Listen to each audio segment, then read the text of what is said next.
Si ate kasi, bigay ng bigay. Ate, wala tuloy tayong baon, kaya nasasanay sa atin yung dalawa eh. Ano bang gusto mo, Kylie? Masaktan pa tayong dalawa. Bala ka ate, basta ako, susumbo ko na yung kay tatay. Tara na nga, pumasok na tayo.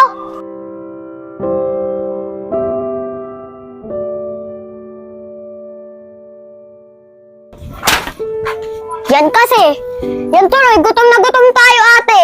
Ikaw kasi.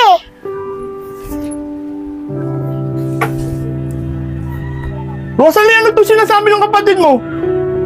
Ba't nagugutom to? Di ba binibigyan ko kayo ng baon? Saan nyo dinadala ang baon? Tay, ganito po kasi yun. Ate, sabihin mo na kasi. Tay, yung dalawa kasing batang lalaki, lagi sa amin humihingi ng pera.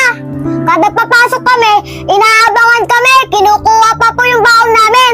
Rosalie, anak, totoo ba yung sinasabi ni Kylie? Opo, Tay. Totoo po yung sinasabi ni Kylie.